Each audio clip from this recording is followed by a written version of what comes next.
skin of planet Earth live creatures of unearthly beauty. These tiny animals have crossed oceans of space and time in an epic bid for survival. Wanderers through inner space, they carry the future of their species.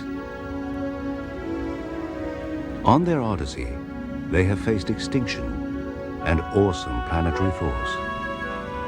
Theirs is an evolutionary success story made possible by a remarkable reproductive strategy. Reefs are exotic interruptions in otherwise barren tropical seas. They're oases of life, vibrant, colorful, and competitive. But this vast canvas of living art has not just materialized out of the blue. Coral and its cohorts have arrived from somewhere. Though they seem solid and unmoving, reefs have spread themselves throughout the tropical oceans. How have they overcome their immobility? The answer has its origin in one of life's most fundamental acts, sex. But the reproductive rights of coral communities are shrouded in mystery. It's only in the last 10 years that the reef has begun to reveal its private life.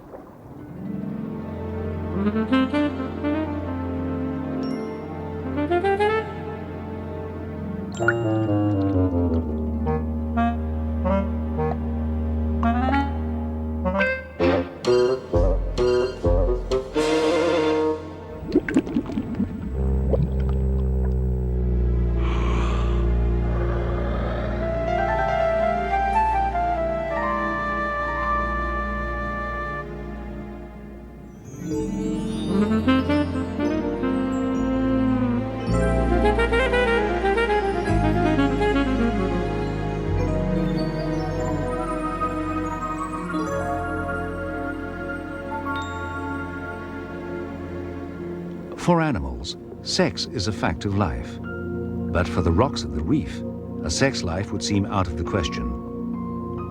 But corals are not rocks. They're colonies of tiny animals. Only the outer surface of these colonies is alive, a living skin populated by polyps. Their structure is simple, a tube with a mouth surrounded by stinging tentacles. These tiny animals, a few millimeters across, build reefs. The beauty of the individual rivals that of the colony as a whole.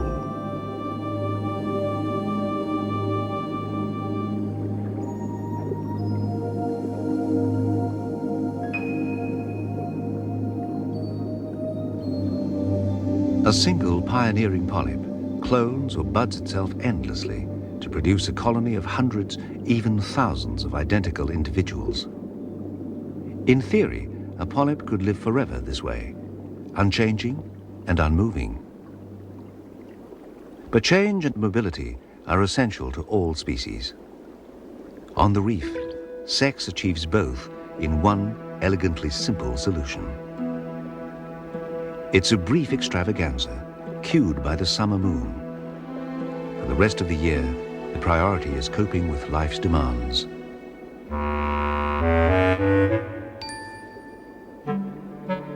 Inside the reef's barrier, garden eels vie for tasty morsels.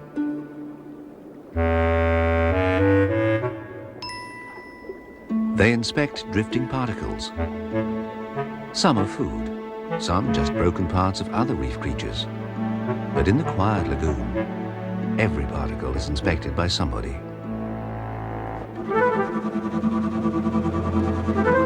A goatfish snuffles industriously.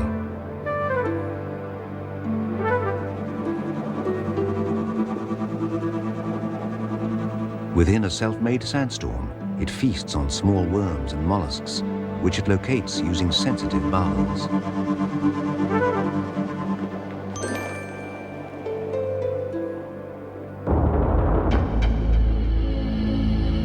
But the real heavy movers in the sand business are sea cucumbers.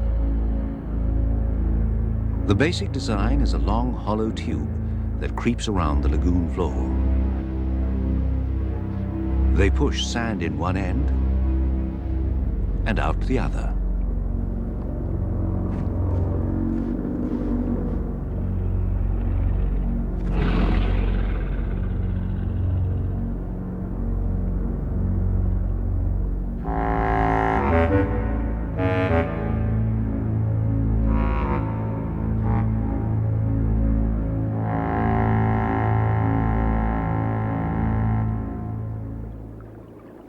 Some sea cucumbers mop the reef with sticky feet, passing edible particles into their mouths. Nature constantly tests and refines its designs. The basic theme remains, only the detail varies. With its body completely buried in sand, another sea cucumber unfurls its feathery arms to net drifting debris.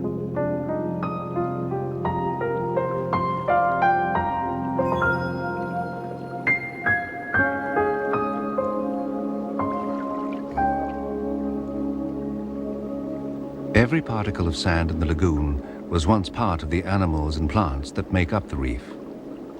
Sand production is aided by heavy-jawed grazers like the bumphead parrotfish.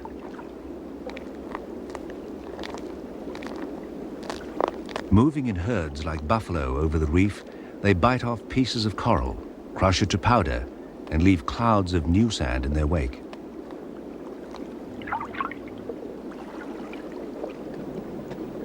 The reef supports an endless variety of grazers, scrapers, and biters. Many seem to bite at dead reef, but are actually cropping back a fuzz of algae that grows by day. The wastes of these schools of fishes act as fertilizer to the plants they crop. The waters surrounding the reef are poor in nutrients, so recycling of its limited resources is essential. It begins with the invisible haze of life called plankton. It continually showers the reef. Just as plankton gather nutrients from the ocean, fish like the spiny chromis gather plankton, so nutrients from the ocean are imported into the reef's economy.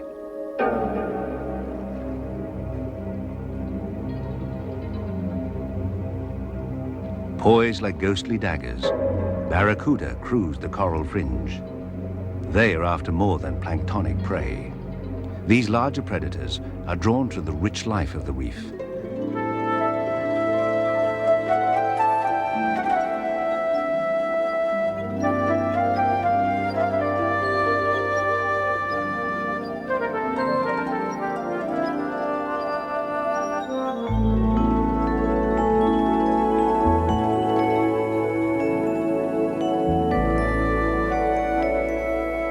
Compared to the impoverished oceans, the reef is a prosperous economy. Built up from nothing by the labors of tiny animals and plants, it attracts investment from thousands of other species. It becomes a bank or a storehouse of the ocean's resources.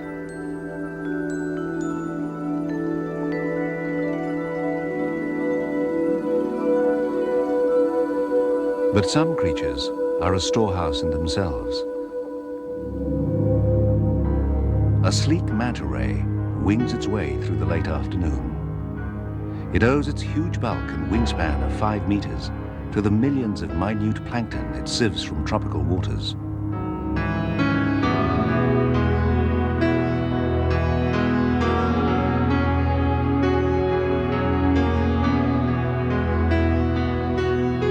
Mantas are free agents, opportunists. They exploit the reef as and when it focuses their food supply. They feed and then move on, leaving each reef a little poorer for their passing.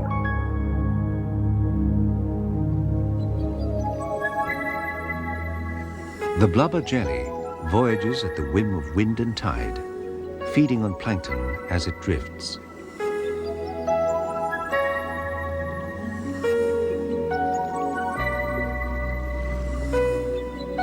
Billowing in the currents, it's an occasional visitor to the reef.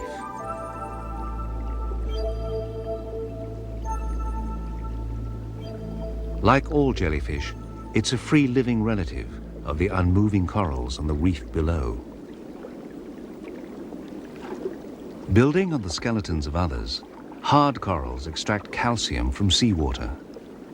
Tiny polyps toil in limestone to craft their biological works of art.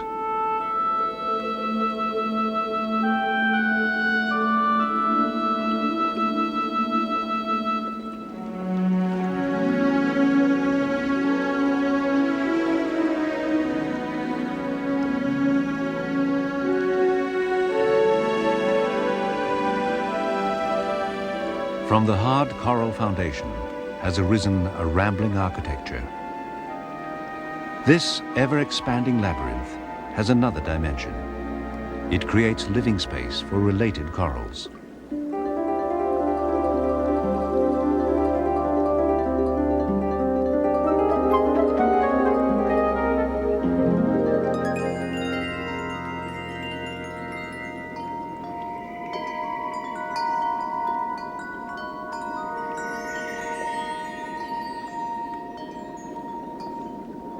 Bold against blue, lace-like gorgonians strain against the current. On the reef slope, soft corals sweep the same current. Their flexible arms house polyps, but unlike hard corals, these are no reef builders. Lacking a solid skeleton, they draw support from tiny limestone spines within their tissues. When the soft coral dies, it disappears, leaving no lasting monument.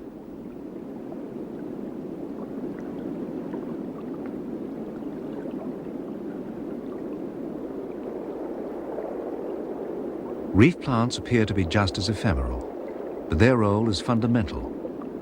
All capture energy from sunlight. Some also contribute to the reef structure. The brittle green Halimeda is mainly limestone. It constantly sheds gritty flakes into the lagoon. The stony skin of pink coralline algae glues the limestone blocks of the reef together. Filamentous algae seems little more than a green fur on rocks, but it's the pasture of the reef and essential to all the reef's grazers. But the ties that bind algae and the reef together go deeper. Like algae, hard corals also require sunlight to grow. This is a clue to an intimate relationship that literally fuels the reef. Corals are twin-engined. They're animals that have harnessed the power of plants to build the vast and elaborate limestone structures we call the reef. How have they done it? Somewhere in their evolutionary past, corals struck a deal with microscopic single-celled algae called zooxanthellae. The algae sheltered inside the polyp tissue, producing sugars from sunlight and recycling coral waste products. This partnership became a most powerful evolutionary achievement. Between them, they built reefs. It's not until the sun sets that coral's second, animal engine is revealed.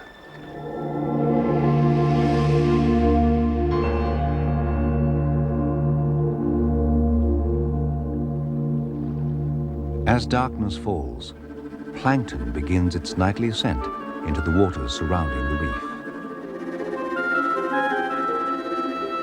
From their stony lairs emerge the polyps. Wreathed with stinging tentacles, each polyp is poised to reap a grisly harvest.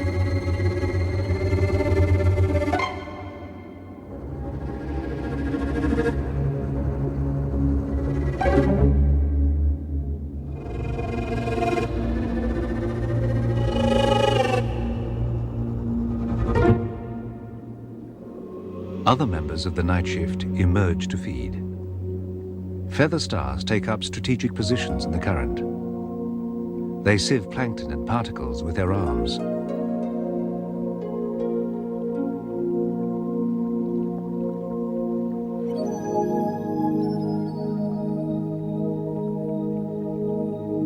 Slender prey, a formation of razorfish, expertly mimic the harp coral that hides their knife-like bodies.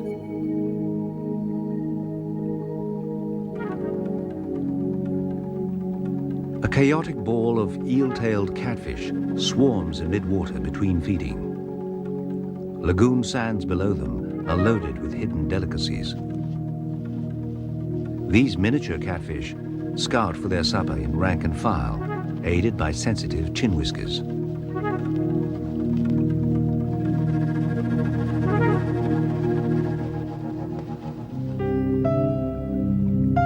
Lagoon sediments provide dainty pickings for the feather-mouthed sea cucumber.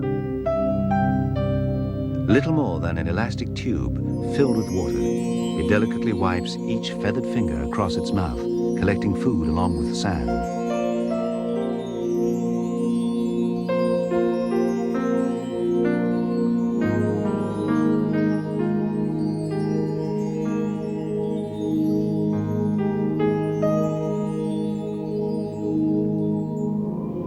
More robust sea cucumbers have rubbery bodies that make them unpalatable to predators. They continue their slow work of shunting sediment day and night and have no need to hide, unlike the sophisticates of the night shift.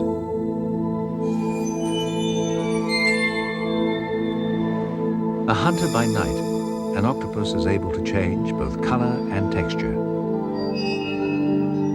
Hiding and bluffing, this stealthy camouflage expert is both actor and magician.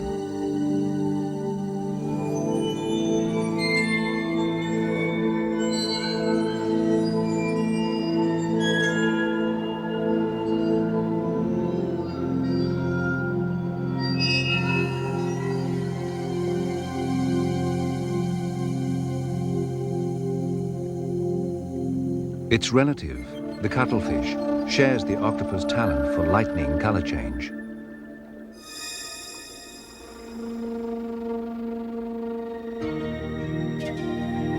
Shunning camouflage altogether, the flamboyant Spanish dancer flounces through the night. Its colorful costume is a signal to predators. Like other nudibranchs or sea slugs, the Spanish dancer looks much better than it tastes.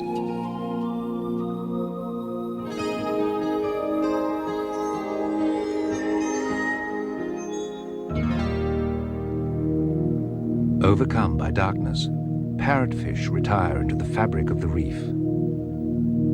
Some of these daytime dandies sleep in a gossamer cocoon of their own weaving. Perhaps this mucus bubble disguises their scent to unwelcome visitors. A fast-moving vegetarian, the parrotfish grazes algae with its bird-like beak. Clownfish may be left out in the dark when their protective anemone shuts up for the night. This is the reef's best-known example of shared lives.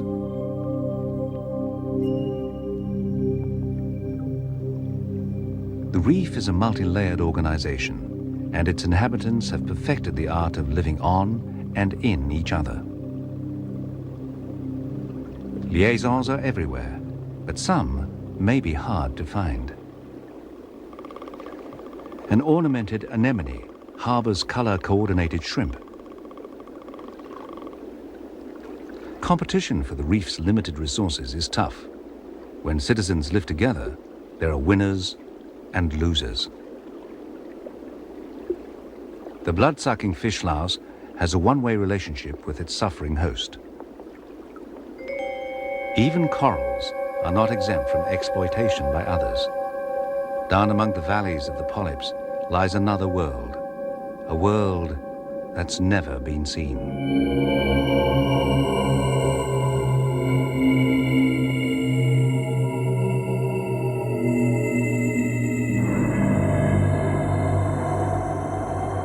Among the heaving tissues of the polyp live flatworms the size of a pinhead. Living on the thin veneer of the coral's mucus, These tiny lodges appear to do no harm, gliding like magic carpets in a world of altered reality.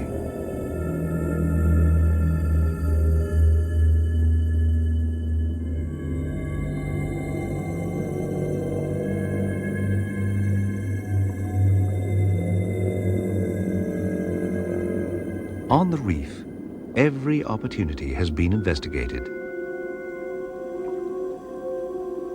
Space is at a premium, and overcrowding a fact of life. Invariably, property disputes develop and borders are drawn. Where two different species meet, encounters can be nasty. Nightly space wars, fought by special stinging tentacles, leave a conspicuous white scar of conflict. Surrounded, this fatal siege may last months. A plate coral spreads outward to meet itself. Here, the problem is resolved by a small fence of self-recognition. Over time, this living carpet evolves. Territorial struggles shape the reef as a multitude of species vie for position. Shading its competitors from light, the fast-growing plate corals borrow a strategy from the forest canopy.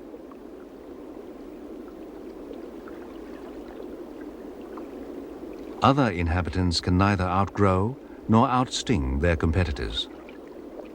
For sponges, chemical warfare is the way. Their tissues are loaded with toxins, a kind of natural anti-fouling that preserves their space.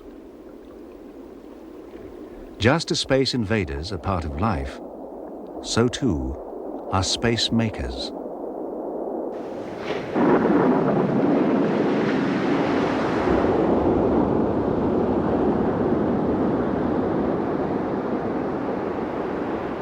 Sometimes an opening comes by chance.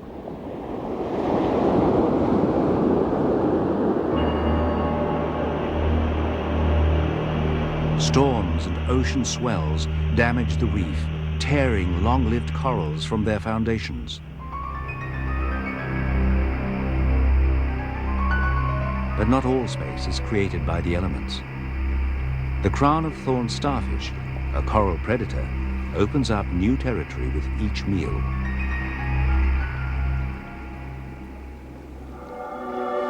And new settlers are in ready supply.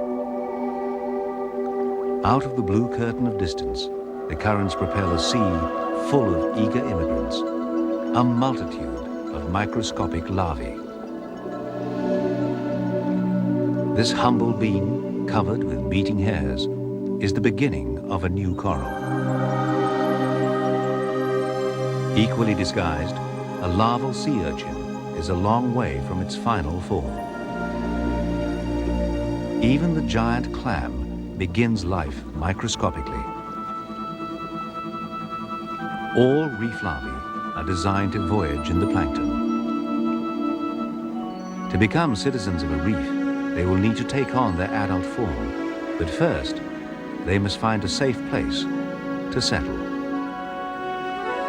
Journeying day and night, they may stumble upon a reef, a sentinel in the dark sea. But their sanctuary is in fact a snare. Night has unmasked the reef. Poised and armed, it has become a waiting wall of mouths.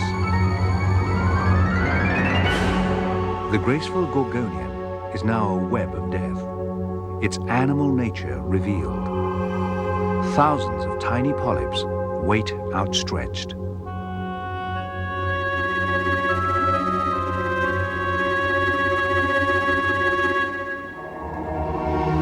A feather star sways in the gathering storm.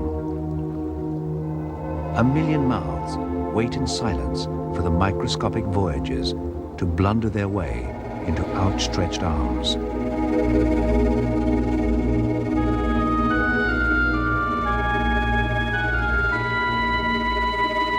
The weaponry of the reef is revealed. A sinister array of traps, sieves, harpoons, and clutching tentacles.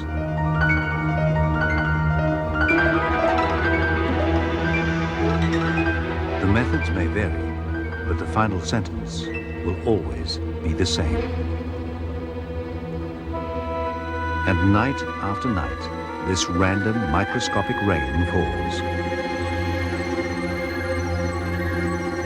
Millions of epic voyages end in tiny but titanic struggles.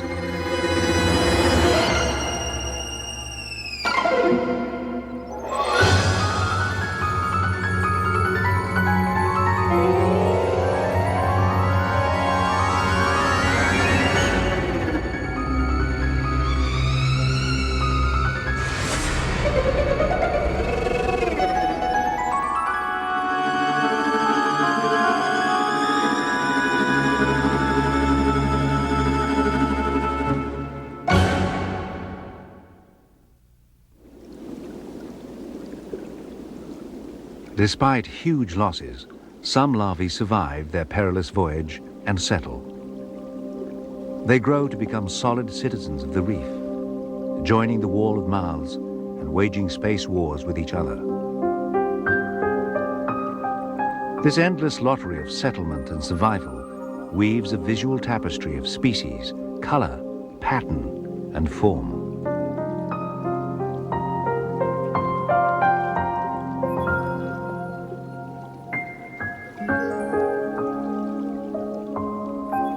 But beauty and harmony is a mask.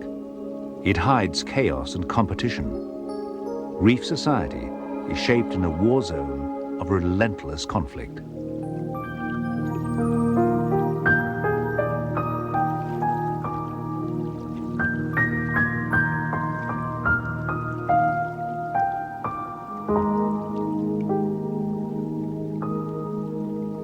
The reef thrives in adversity, prospering despite its internal struggles. But reefs have also endured struggles of planetary dimension over enormous geological time. Through the millennia, continents drift, climates change, sea levels rise and fall. As the world moves around them, coral reefs remain, as always, immobile. They seem at the mercy of geology, yet today's reefs have somehow survived 240 million years of global upheaval. Coral reefs rim continental shelves and cap volcanic seamounts throughout tropical oceans.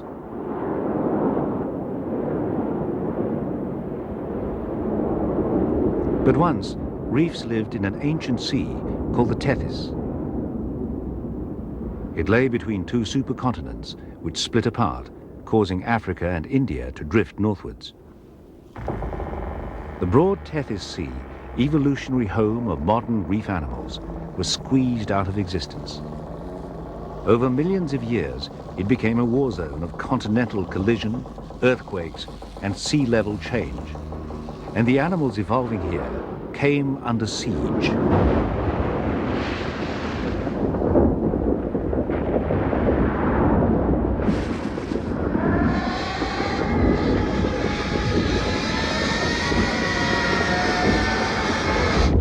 Amidst these shunting continents, reef life had two choices: extinction or escape. Today's reefs are built by immobile creatures that somehow dispersed and evolved from their ancestral communities in the Tethys. But to escape the ravages of geology, they had to play an evolutionary ace. This ace not only allowed them to move, but to change. It was sex. And every summer, the age-old ritual unfolds. Shoals of tiny fry appear, with their parents, the spiny chromis. Their behavior is unusual among reef fish. They guard their growing offspring. A female cuttlefish holds an egg daintily in her tentacles. She chooses a nest with great care and places the fertile egg securely within.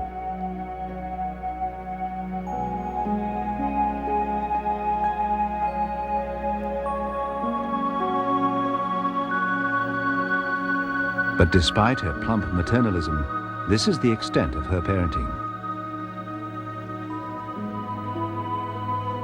From the time the egg is placed in its coral cradle, the young cuttlefish will be on its own.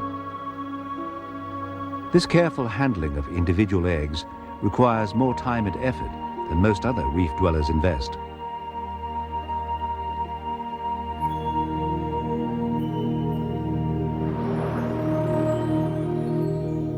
The giant clam makes no attempt to nurture its young.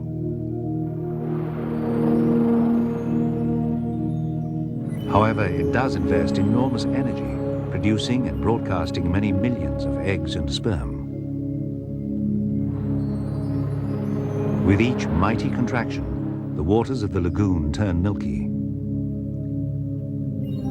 Fish dart closer, feasting on the seasonal delicacy.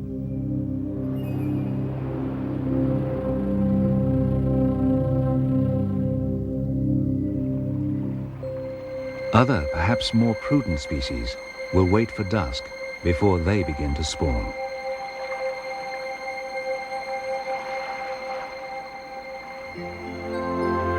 The male coral trout emerges in sober courting colors.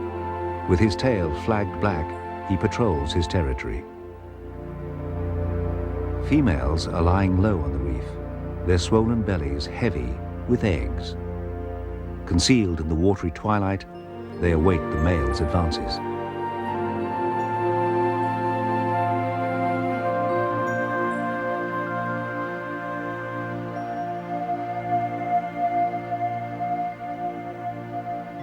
His elaborate dance is designed to tempt a female from her retreat.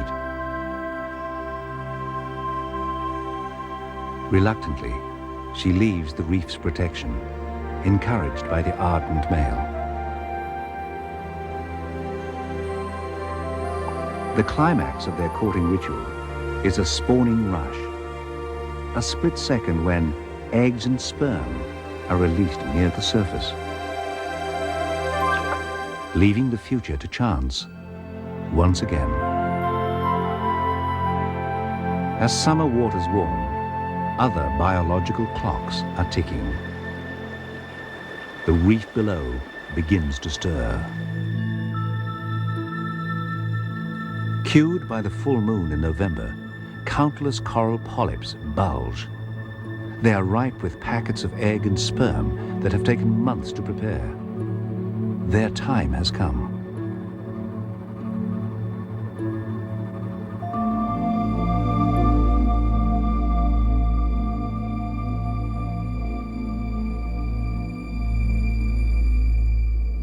Others respond to an unseen urge.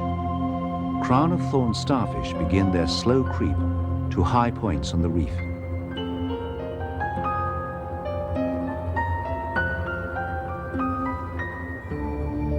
Even inert creatures are stirring. Sea cucumbers scurry at their own pace, away from the lagoon floor to the coral ledges above. Here, they begin a sinuous dance, swaying to an ancient evolutionary rhythm.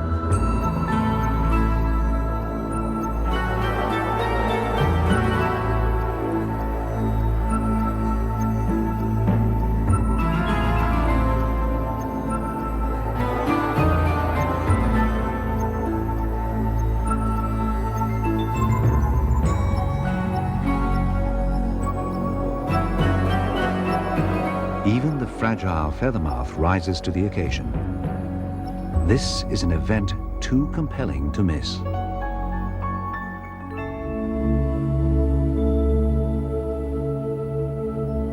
From within the bulging polyp comes an answering movement,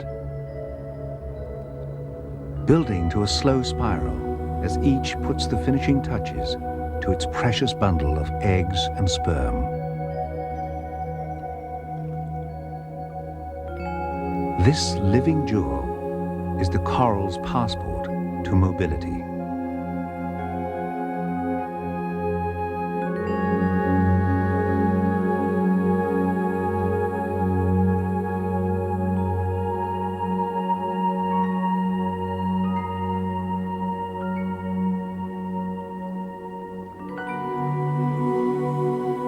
While polyps turn in time, the hypnotic dance of the sea cucumbers has reached its silent climax. Males begin exuding sperm from tiny pores on their heads.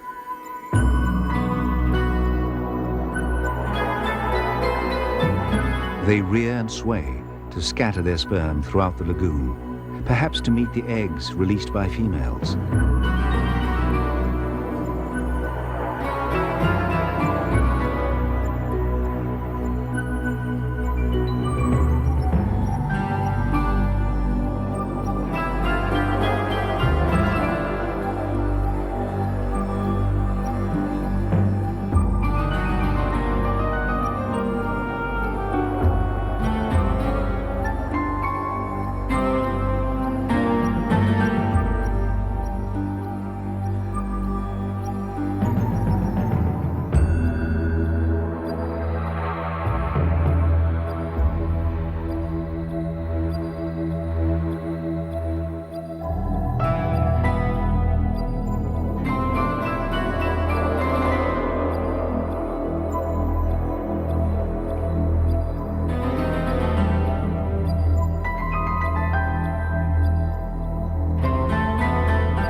The crown of thorns smolders dramatically, releasing a misty cloud of sperm.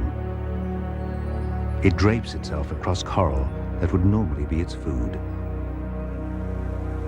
Now begins one of the most monumental and secret events in nature: mass spawning on the Great Barrier Reef.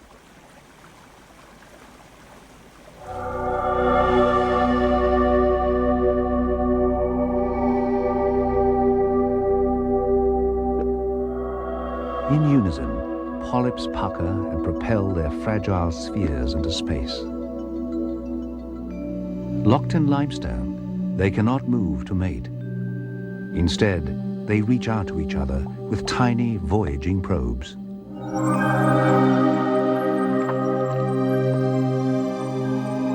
Their cue is exact. Each year, each species will spawn at the same time on the same day.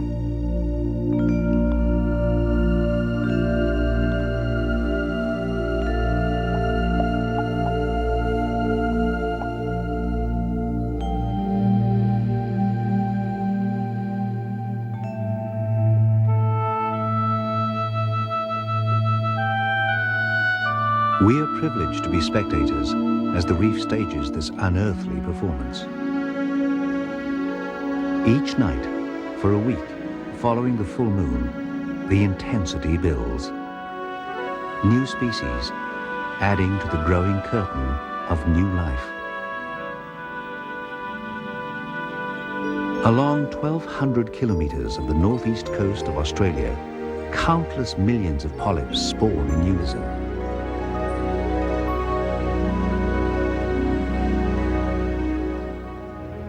Some corals are hermaphrodites, while others have separate colonies of females and males.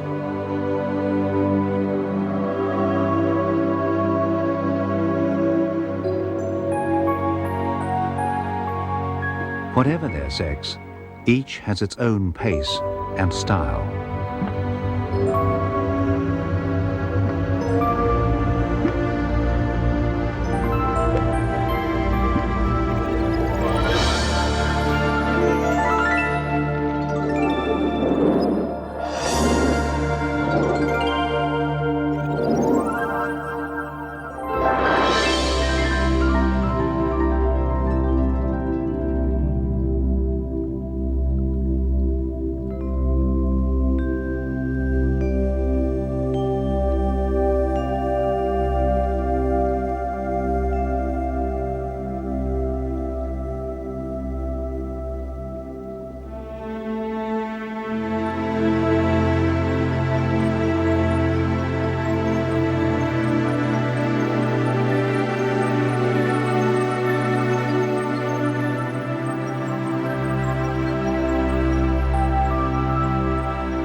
The synchronized spawning creates a web of drifting food for those with an appetite for it. A hermit crab picks off eggs as they emerge. But predators take only a fraction of the coral's output. Most passes unhindered into the sea. And still, the outpouring continues. For these few nights of the year, space wars seem insignificant. Adversaries are united by powerful ancient forces. The reef acts like a single organism, intent on securing its future.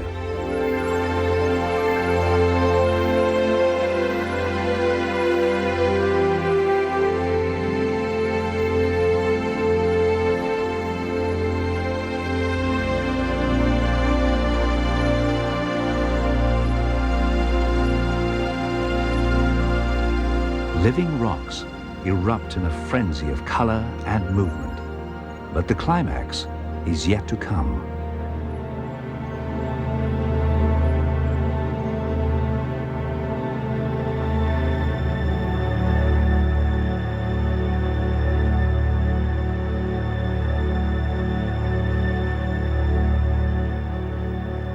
Six nights after the full moon, silent and unheralded, there is a kaleidoscopic finale. The giant plate corals, each with hundreds of thousands of polyps, explode into ascending galaxies of pink and white.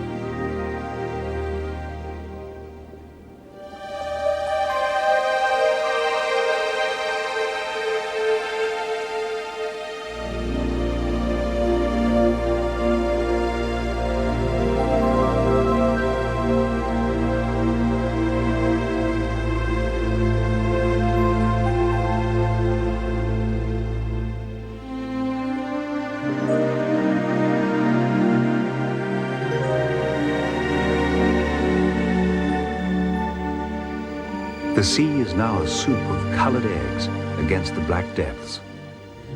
But the performance is not yet over.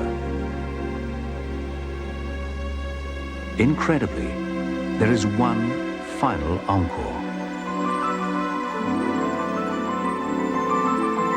The lagoon becomes laced with streamers, the reproductive segments of polychaete worms, seeming to bid bon voyage to the millions of new lives who set sail tonight.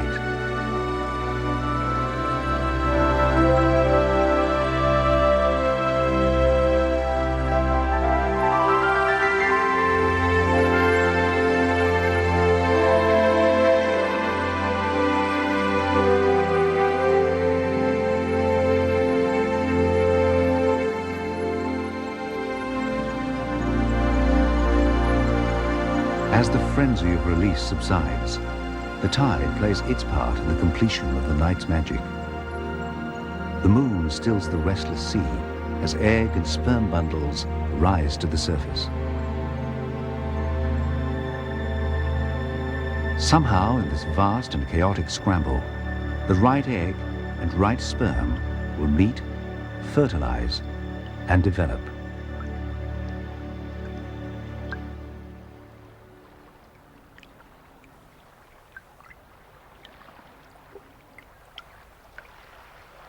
Each morning, the sea bears witness to the night's toil as the future hopes of the reef community drift away. Here is the solution to the reef's immobility. From this floating slick, the tiny developing larvae begin their odyssey. Opportunists take advantage of the annual bounty, but against the overwhelming abundance, they make little impression.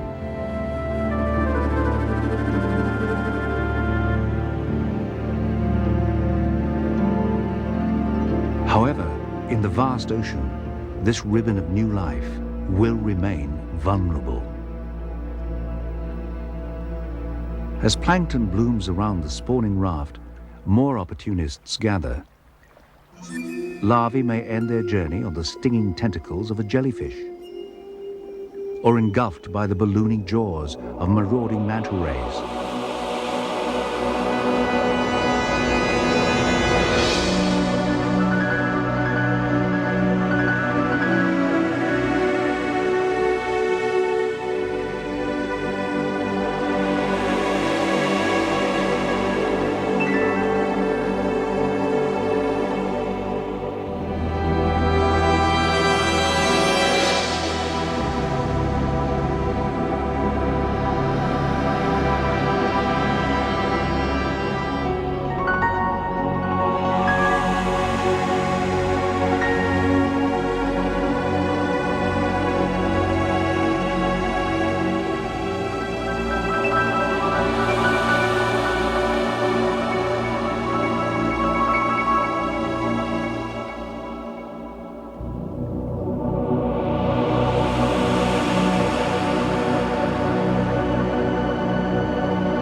Up here, invisible, could be the beginning of a new coral. Out of the countless millions dispersed, only a few will survive their journey. Far fewer will evade the wall of mouths and find a safe place to settle.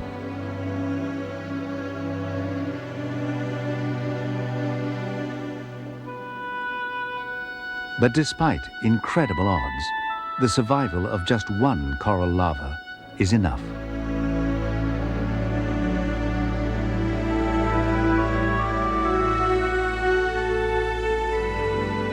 They cross the trackless oceans, minute in size, monumental in importance.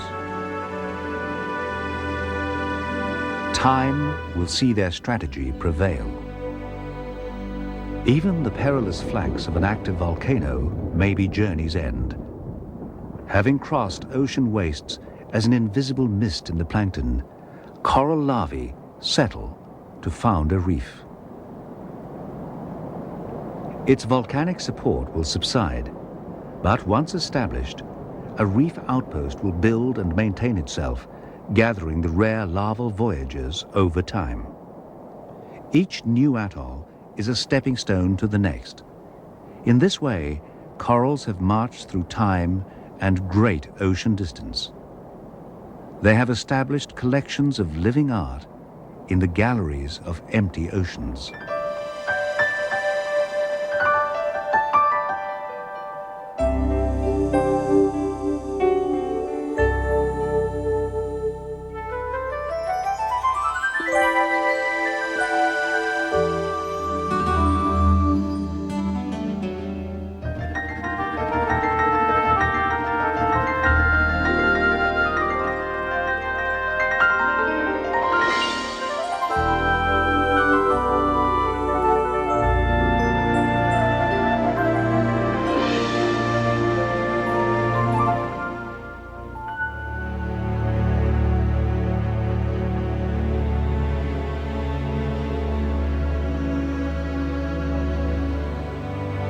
Reefs are portrayed as fragile ecosystems with a delicate beauty.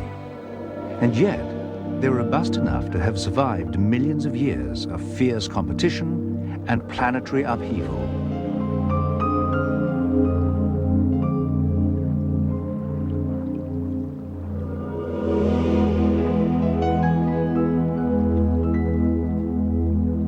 They're exquisite, but they're also dynamic and adaptive communities. They've adopted mass spawning and dispersal as their incredible solution to the problems of time, change, and immobility. The architects of the mighty atolls and the Great Barrier Reef are simple animals and plants. The limestone fortresses they build are monuments to the evolutionary success of sex on the reef.